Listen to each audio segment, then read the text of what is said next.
Hello guys and welcome to another video. Today we are going to look how to make this abstractical loop animation in Blender. So it's a short video about 10 minutes, so let's get started with let's dive into it.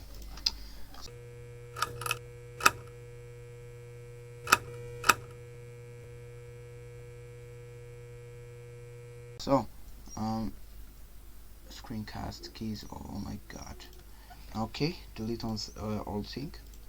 Then Shift A, add a text, rotate it on the x-axis by 90 degrees. Edit your text as whatever you want. I will make it abstract. Sorry. After you did that, go to text settings, then under font, change your font to a font that is called my PC is reading that all the fonts on my computer, so it's lagging. Okay, under the fonts you'll get something, a font that's called, what was its name? Scriptania Pro Regular. I will put the link in the description for it. After you did that, now we have our text. Then go to get back to text properties and change the fill mode to none. Then change that text to a curve. Then under geometry, increase that depth value just a bit. After you did that, we will make like that looping animation system, or building up and decreasing down. So to add that effect, we will use this factor start and end. Just for this tutorial, I'll use this factor start value. They are the same, but they use different methods. Okay, to add that effect, when we play with this value, we won't see anything because we haven't any start and end points for our mesh. As you see now, all thing in our scene or in our text is closed shape, so we will make it like open. So get to edit mode, then select two vertices and delete segments.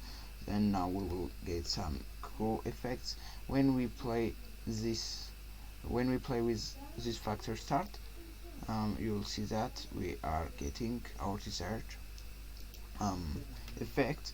And now we should edit this part also. Delete segment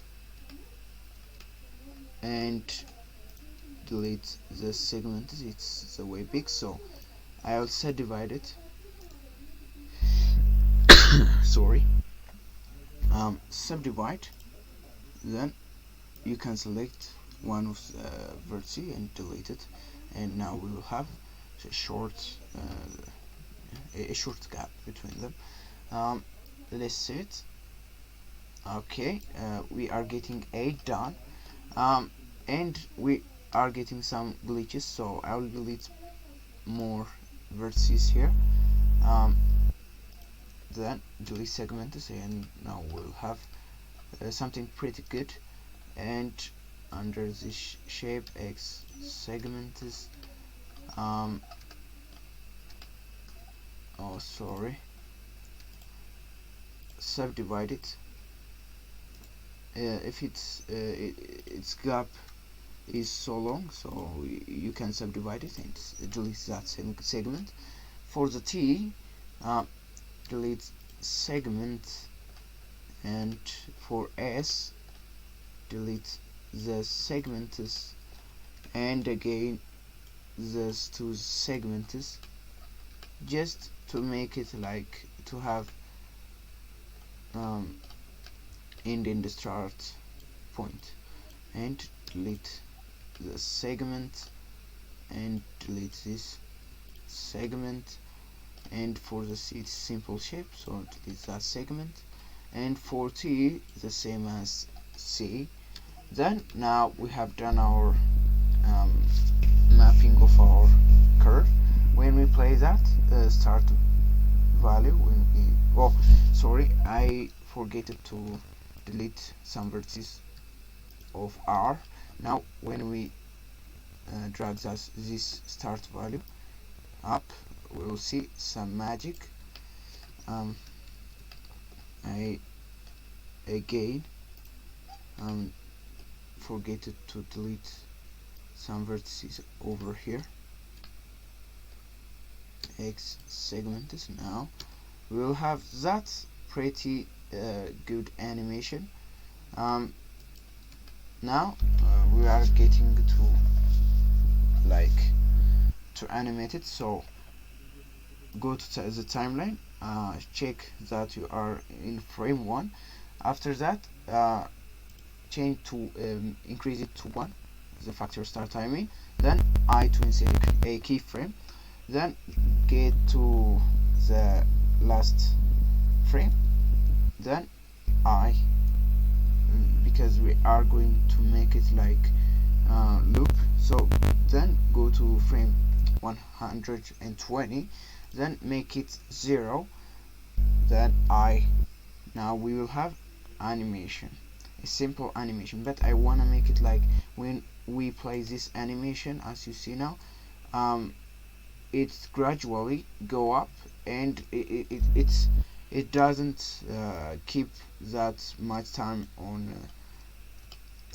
when it's filled up fully, when it's filled fully. So to add that effect, select that keyframe and drag it just a bit to the backward, then shift D to duplicate it and make it around frame 160. And now we will get a full filled shape for about 60 frames. So when we play back that animation, as you see now, we are getting some stoppage of that animation, and it gradually goes down. But I want to make it like faster when it's go down. So select these keyframes, then grab them just like this and drag this until frame 100. Then now we will see some pretty good animation. As you see now, it will keep up. Like if you want to make it like for a logo of a company, and you can make it for whatever you want, and it breaks down more faster when at the end. So we have done with the animation. We are going to look at the shading property. Go to render view, and we are looking to work on EV. So go to render view, enable bloom, that's important. Then click new, then select that principal base dev shader, then shift S to replace it by animation shader. And now shift A, if as you see in the video,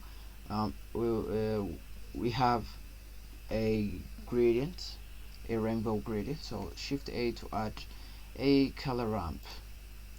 After you do that, connect the color to the color and increase the strength about to 10. And I'll change the color of the world to 100% black, and Ctrl T to add a transform and mapping node. Delete it. Delete the image texture.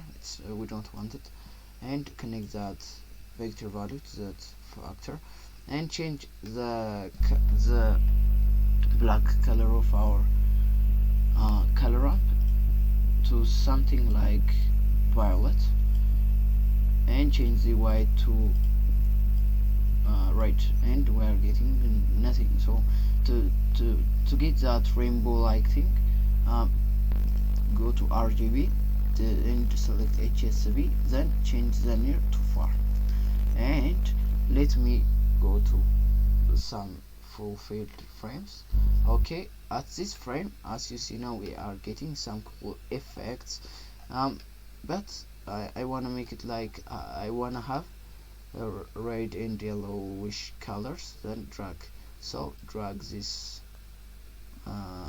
red marker and you will get some pretty delicious delicious effects.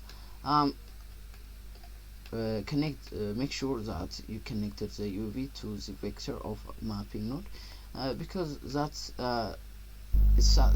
will make it like satisfying. Let me show you.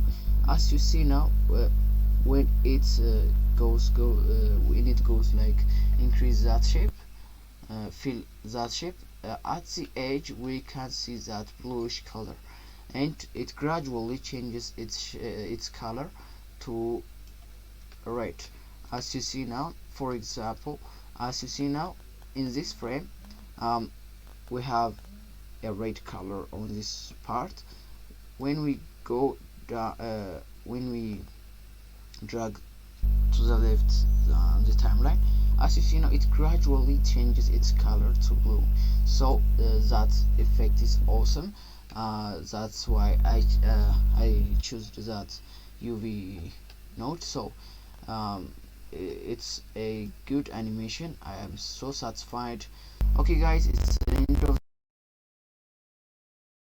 the tutorial. I hope you enjoyed this tutorial. If you enjoyed this tutorial, make the thumbs up and don't forget to subscribe and share for your friends to support me, and I'll see you in the next video.